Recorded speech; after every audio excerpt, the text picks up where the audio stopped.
Et cette loi coïncide justement avec l'anniversaire des essais nucléaires dans le sud algérien Regan, des essais qui ont démarré en 1960, qui se sont poursuivis quelques années après l'indépendance du pays. Des décennies plus tard, les conséquences de ces essais sur la population et l'environnement sont toujours là. Voyez ces témoignages recueillis par notre correspondant à Alger, Ahmed Tazir. Entre 1960 et 1966, la France a procédé à 17 tirs nucléaires dans le Sahara algérien. 4 explosions atmosphériques à 50 km au sud de la ville de Regan et 13 explosions souterraines dans cette région, le Hogar, près de Tamanrasset. Mohamed Chenafi était prisonnier de l'armée française en 60. Envoyé au Sahara, il a vu la bombe exploser. Il a aussi dû nettoyer les déchets sans protection. 4 jours après l'explosion, on nous a emmenés au point zéro pour ramasser les tas de pierres, le zinc et essayer de les enfouir. Ensuite, l'adjudant nous a redonné nos papiers avec ce mot d'ordre: ne pas parler de ce qui s'est passé. Celui qui parle, on le tue. Si Mohamed n'a pas eu de séquelles, d'autres, beaucoup plus tard, n'ont pas eu cette chance. Il y a 20 ans, Ammar a passé 2 ans de son service militaire à Ineker, près de Tamanrasset, une zone exposée. En l'espace de quelques mois, son poids a doublé. Voici comme il était avant.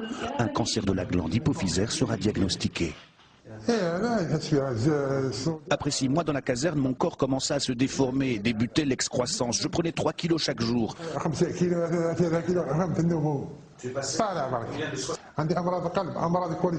J'ai plusieurs maladies, du cœur, du cholestérol, la glycéride, perturbation de la vue et de mon œil droit. Moi, je suis un simple citoyen. On m'a emmené faire mon service militaire. Je ne suis pas un terroriste. Donc, comme je suis entré sain, faites en sorte que j'en ressorte sain également. Des victimes des essais nucléaires, Maître Ben Braham en reçoit beaucoup dans son cabinet. Elle se bat pour leur indemnisation, mais pas seulement. Il n'y a pas que les personnes qui ont été touchées. Il y a l'atmosphère, il y a les nappes d'eau, il y a les êtres humains, il y a les animaux, il y a le sol, il y a plusieurs crimes dans ce crime d'essai nucléaire. C'est un crime contre l'humanité? C'est un crime contre l'humanité, par excellence. Gérard Ruot était pendant son service sur le site d'Amoudia, de là où partaient les tirs nucléaires. Installé en Algérie depuis, il réclame plus qu'une simple indemnisation. Créer un hôpital avec des spécialistes français qui viennent former les médecins algériens pour lutter contre les conséquences de cela, je pense que ça serait plus bénéfique pour nous, les victimes qui sont sur place encore, qu'une loi qui va indemniser pas grand-chose et pas grand monde. À ce jour, aucune enquête épidémiologique n'a été effectuée pour déterminer les conséquences de ces essais nucléaires sur les populations. 50 ans après, les sites ne sont toujours pas sécurisés. معي الآن من الجزائر الأستاذة فاطمة بن براهم المحامية ورئيسة اللجنة الجزائرية لمناهضة الفكر الاستعماري. أستاذة فاطمة، خطوة فرنسية طال انتظارها لكنها على ما يبدو لا ترد على انتظاراتك أنت كحقوقية وقانونية، ما السبب؟ فعلا النص هذا لا يعني الجزائريين.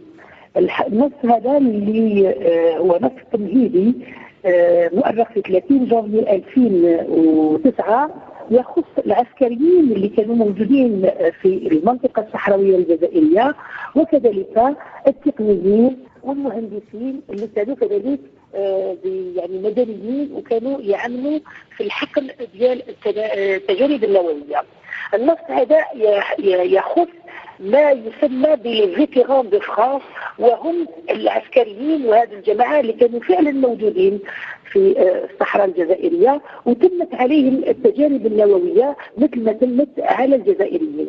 هذا النص في المادة الأولى نتاعو يعني بصراحة يتكلم عن الناس اللي كانوا ساكنين في المنطقة أو موجودين في المنطقة الصحراوية، يعني منطقة ردان، من تاريخ 13 فبراير 1960 إلى غاية 31 جانفي 1961. هذه اللي كانوا موجودين في المركز نتاع التجارب النووية.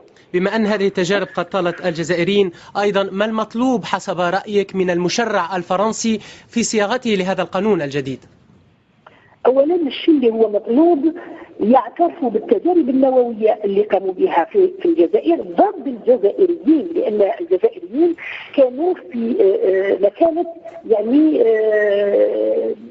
اشخاص للتجربه، يعني فيران للتجارب، وهذا الشيء خطير وخطير جدا. اذا كان نرجعوا للتريتي دو روم المؤرخ في 17 جويلية 1998، هذه جريمه ضد الانسانيه، وبالتالي احنا نحبوا باش فرنسا تعترف بالشيء اللي قامت به والشيء اللي خلاته، لان هذا الاثار نتاع التجارب النوويه والنفايا ما زالت الى يومنا هذا في الجزائر، والجزائريين متعرضين لها يوميا. من الجزائر اليوم إذا كان هذا الاعتراف جزئي لازم يكون اعتراف كلي.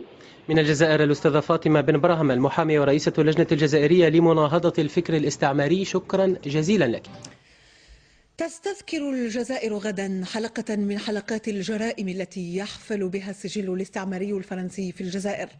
ففي 13 فبراير من سنة 60 900 وألف كانت منطقة الحمودية برجان بما فيها من بشر وشجر ودواب حقلا لتفجيرات نووية تجريبية فاقت سابقاتها بكثير في العالم. عرفت أعنافها باليربوع الأزرق، ولم يشفع نصف قرن من الزمن في طي الآثار المدمرة الناجمة عن هذه التجارب التي ما تزال شاهدة على فظاعة الجريمة.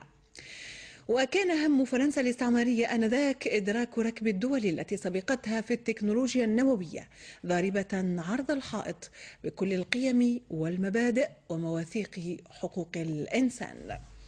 بل وتمادت في سلسلة من التجارب السطحية والباطنية بثمن رست، مخلفة أمراضا وأوجاعا وعاهات لدى سكان المنطقة وما جاورها. رشيدة بن عياد تقف عند هول الجريمة.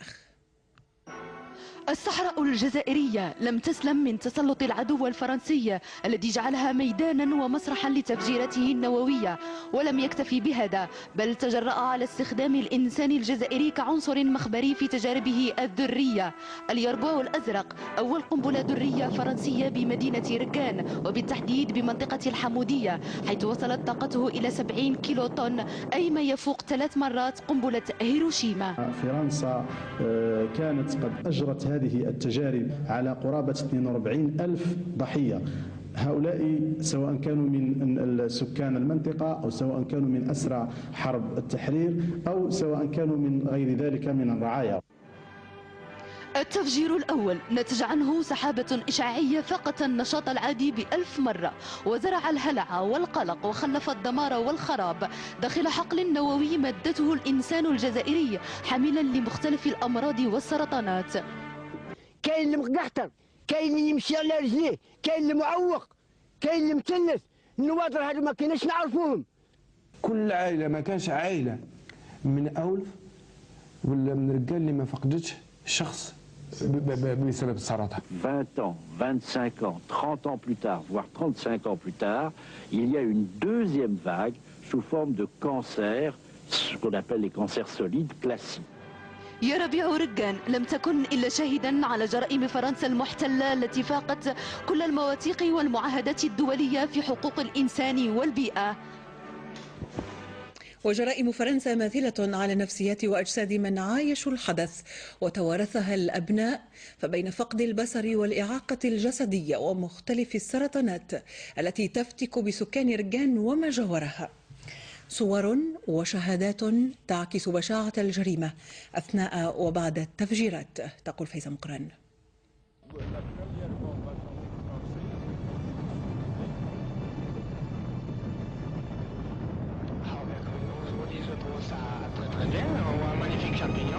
لا تشفع السنين التي مرت لنسيان ما اقترفته فرنسا في حق الصحراء وأهلها. ادعت بأنها تجارب نظيفة في وقت خلفت كل جريمة نووية ما خلفت تلوث بيئي، أمراض سرطانية توارثها الخلف عن السلف إلى اليوم، فيما تبقى الأسرار مخزنة في أرشيف لم يفتح بعد لكشف عن حقائق صارخة في ملف التجارب النووية وحقوق الضحايا. في انتظار كشف الحقائق، دون الفرنسيون تقريرا مفصلا عن الحالة الصحية لسكان الصحراء قبل الانفجارات وبعدها. يعرفوا لي مرضي أكثر مننا وسي دي شوز سيكري ما يقولوهم لنا حنايا. كاين دي زوفيسيو سوبيريور لي جونيرو لي كونولير، هذوك هما يعني الأطباء في هذيك المستشفى، وهما اللي يتحصلوا على هذه المعلومات كاملة، ما يوروهم لنا حنا يسمونا دي بيلبيتي. احنا كنا زعما بالنسبه لهم هم احنا وحوش، احنا ما خلق كاع معاهم هم. محمد رئيس قصر تعرابت ولد أعمى ثم استعاد بصره بعد شهر، لكنه رزق بأبناء صم بكم. كان والده يعمل بحمودية مركز الانفجار.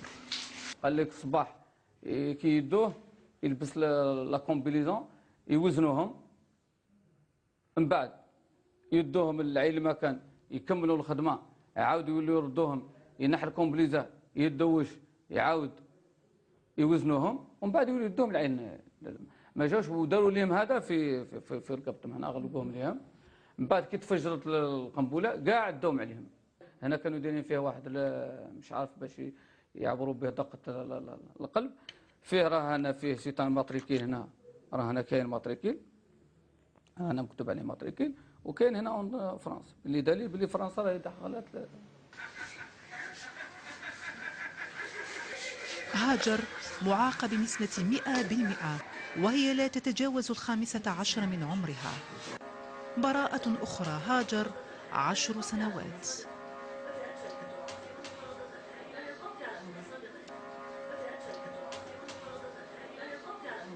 عبد السميع 15 سنة. لم يعيشوا لحظات الخوف والهلع من الجرائم النووية، لكنهم يعيشون كل لحظة من تأثيراتها، من بشاعتها، من جريمة تواصل حصد المزيد من الضحايا. وبمرور السنين يتكشف أكثر فأكثر هول الجريمة التي لم تسلم من مخلفاتها السلبية حتى البيئة والمحيط، حيث اختلت الفصول وكذا التوازن الأيكولوجي، إذ تشهد المنطقة عواصف رملية في غير أوانها وهجرة الطيور للواحات، وتجلت بها مظاهر التغيرات المناخية وبكل أنواعها قبل أن تصبح اليوم حديث القمم العالمية. مصطفى بن دينا. اليربوع الأزرق. بعد 50 سنة على إجراء التفجيرات النووية الفرنسية بالصحراء الجزائرية، ندخل من جديد مدينة ركان بولاية أضرار، ومنها نتوجه إلى هذا الشاهد التذكاري الذي ما زال يروي فصلا كئيبا من فصول جرائم المحتل الغاصب على أرض الجزائر، أرض الشهادة والتضحية والبطولات. من بعد تفجيرات، من بعد 1960 يعني تغيرت الأمور في الناس، وتغيرت الأمور في الأرض، وتغيرت الأمور في النباتات، وفي كل شيء تغيروا حتى في الماشية. وهكذا وفي يوم سبت لا يدور 13 فبراير من سنة 1960 وعلى الساعة 7 صباحا اهتزت الصحراء الجزائرية على دوي قاصف كبير نتيجة تفجير اليربوع الأزرق. داروا تجارب دقيقة على الطير، وجدوا بأنه تأثر رغم أن الطيور عندها مناعة. فلماذا لا تكون احنا تجارب على العقارب عندنا ولا على الجمل؟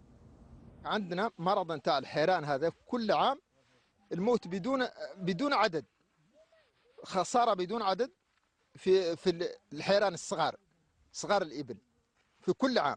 الغبار النووي يأثر على الماء، مباشرة تأثيره من الماء يتنقل إلى الحيوانات والبشر. هذا شيء علمي. بينما احنا تأثيره على الماء هذا معناها كل واحد يعرفه، معناها يسبب بعض المشاكل. كانت عندنا الطيور ما شاء الله، كي نقول لك الطيور هذه كي تشوف البلاد هذه كاينه طيور يسموها بلارج. بلارج هو طير كبير قد وقفت بنادم، وكان الطيور منهم تغطي المناطق هذه كي يجوا يحطوا في بلاصه. لكن للاسف راهم ينقرضوا، كل ينقرضوا، حتى انهم كانوا يديروا اشكال هكا شكل انسان باش يخلعوا به الطير، يخلعوا به الطيور ما يجوش، ودرك ما بقاوش. اليرابيع او الجرابيع حيوانات صحراويه ظريفه مسالمه ومنظمه، ولكن اليرابيع النوويه الفرنسيه كانت شرسه وعدوانيه، احدثت خلخله معتبره في المنظومه البيئيه.